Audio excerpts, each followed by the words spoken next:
Goodreads recently came out with their nominees for the Goodreads Choice Awards this year, and surprisingly, I hadn't read that many of them. I thought I would definitely have read more than I did. So I decided to just jump in and read as many of the nominees as I could in a week or so. In the romance category, I've read 3 books and I'm interested in at least 6. In the thriller category, I've read 4 books and there are at least 5 that I'm interested in. In the horror category, I've only read 1 book, but I'm interested in at least 4. In the memoir category, I've also only read 1 book, but I'm interested in at least 3.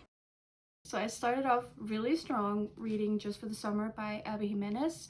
I know this was also nominated in the audiobook category, but I had the physical book, so I decided to read that. Also because I wanted to tap it. As you can see, I went a little bit nuts with it, which is because I loved this book. I thought the premise was fun. I expected to love it, but I don't think I expected it to be like a solid 5-star, which it ended up being. This is definitely one of my favorite romances I've read in the past couple of months. So we follow Justin and Emma, who both believe that they have this curse where anytime they date someone, that person goes on to meet their soulmate after they break up. So they'll never get to meet the person for them because every person they date will go on to meet the soulmate after them. So they decide to try and start dating each other to break the curse so that they'll both end up meeting their soulmate next, which of course doesn't go as planned. I love the summer vibes in this book. I love the side characters also. There's this whole side plot with her mom and everything. This is the 3rd book in a series and I have not read the other ones. I do have book 2 and I have the audiobook for the 1st book, so I will go on to read those next. They're interconnected standalones, so you can read them out of order, which normally I don't do even with interconnected standalones, but because this was nominated and I recently just bought it, I just decided to do so. So yeah, 5 stars for Just for the Summer. The 2nd book I read for this video was Knife by Salman Rushdie. I hope I'm pronouncing that right, I'm probably not. But this is a memoir about him surviving an attempt on his life. He was viciously attacked just as he was about to give a speech on the safety of free speech in the writing industry. This book delves into both the reasons why this happened, his recovery, and his connection with his wife through all of this. I like that he doesn't even name the perpetrator, and the way that he talks about the perpetrator in this book, very much not wanting to give him the spotlight. I found this memoir to be very interesting. It was narrated by the author, so I listened to the audiobook, which I would totally recommend. I also watched an interview with him about this whole thing and about his book. I do totally recommend this book, but it does cover some touchy subjects and there is graphic detail of his experience of almost dying and everything that came with that. I ended up giving this book 4 stars, and I'm not going to be reading any more memoirs before the voting ends, so this book is going to end up getting my vote. Next up is Listen for the Lie by Amy Tintera. I again listened to the audiobook of this because this was also nominated in the audiobook category. It's a mixed media thriller where we follow this woman who everybody thinks she killed her friend, but she doesn't remember what happened that night. And she may also sometimes think that she did it, sometimes not, but she genuinely does not remember. And then we also follow this podcast where this guy is investigating the case and the situation, and then how it all unfolds and comes together as we find out the truth about what really happened. This was fun and interesting. I liked the mixed media format. I do think there was a little bit too much intermission music in the audiobook, but I totally get why that was in there. By that I mean the intro music to the podcast sections. The book was engaging the entire way through. The ending wasn't necessarily anything special. I would say this is definitely a very average thriller, like a good average thriller. I gave it 4 stars. The 4th and next book is another thriller. It is The Last One at the Wedding by Jason Rekulak.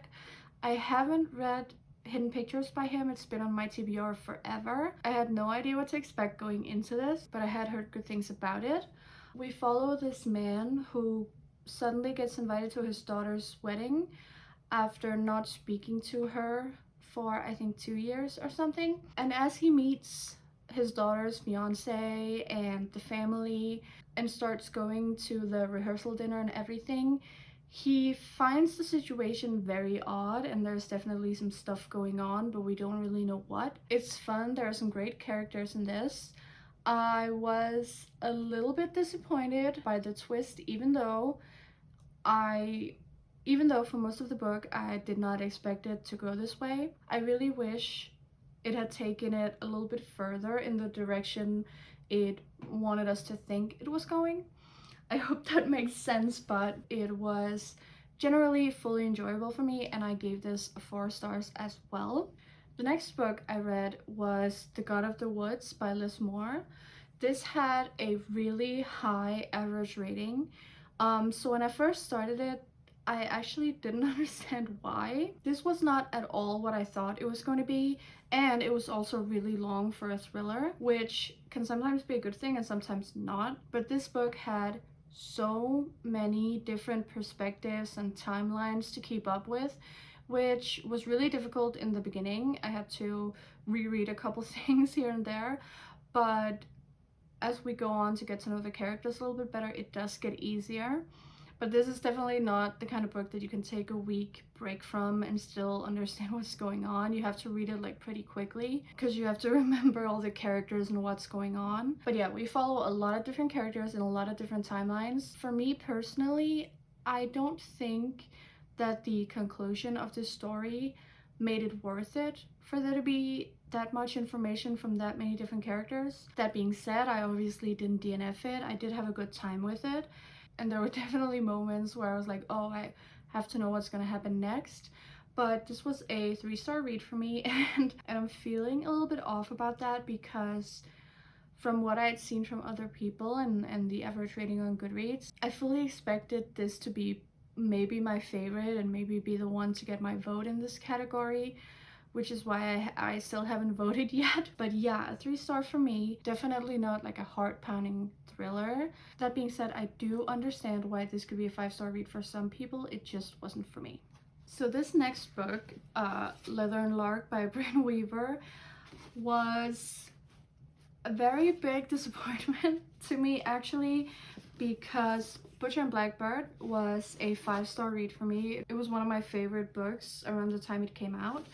I really loved it. I loved the characters, I loved the writing, I loved the humor of it. This book did not it just did not hit. I mean, I don't know if it was just me at the time I read Butcher and Blackbird, or if there really just is such a big difference in these two books, because I know that a lot of people said Butcher and Blackbird was cringy to them and they didn't like it. I did not feel that way personally, but I do definitely feel that way about Leather and Lark. I hated the main girl. I thought she was, I don't know, not hated. I mean, I guess hate is a strong word, but I thought she was annoying. I thought, like, I could definitely see what Brynne Weaver was going for. Like, I could definitely see what the character was meant to be, but I just don't think that it hit the mark at all. And I am quite disappointed that I didn't love it, but I have really liked Brynne Weaver's other books, and I don't know, I just can't put Leather and Lark next to Butcher and Blackbird, Black Sheep and Marrow. Like, those books are all so good, and then we have Leather and Lark and it just doesn't measure up at all. So I actually started this book months ago because when Butcher and Blackbird came out, I listened to the audiobook with my boyfriend and we both loved it. We listened to it in a day, which isn't rare for me, but it is for him. And so when Leather and Lark came out, he told me that he really wanted to listen to the audiobook together, and we started it. I did like the very beginning. I thought it was funny, but it quickly just became uninteresting, and we both kind of just went like, meh. And then for weeks we were like, oh, we gotta finish it, oh, but I kind of don't want to listen to it. And then we listened to something else or did something else instead. So when I saw it was nominated this year, I decided to pick it up and finish it by myself. And yeah, this was a 2-star for me. The only reason it's not a 1-star is because I did like the beginning. The meet cute, I guess you could call it, of the two main characters and some of the banter in the beginning. But wow, the last probably 70% of the book, if not 80, just did not hit like at all, and I had to force myself to finish it basically, which I am upset about because Brynne Weaver is one of my favorite authors. So yeah, definitely not the desired outcome with this one. I will still be reading and buying book 3, and I'm not gonna be unhauling this one because I want the entire series, and I am very excited for the 3rd book, but I do feel a little bit scared right now that I'm not gonna like it, because the reason that I didn't like Leather and Lark was mainly the writing and the humor. It just missed. So the 7th and last book that I read for this video was Incidents Around the House by Josh Malerman. I do have Bird Box on my shelf and I have watched the movie, but this is my first book by him. I surprisingly enjoyed getting the entire thing from the POV of a child who doesn't really know what's going on. I thought it did add to the scare factor a little bit. That being said, I have had some of my friends on Goodreads say that this is the scariest book they've ever read. It was not my scariest book that I've ever read, for sure. It did have scary moments, but I just think that I personally enjoy more subtle horror, not really monster horror or stuff that is a little bit too obvious, I guess. It's definitely creepy and it is very engaging and easy to get through, and it's definitely a standout book, mainly because of the POV that we get. The chapters are very short, and yeah, it is just a good fun time.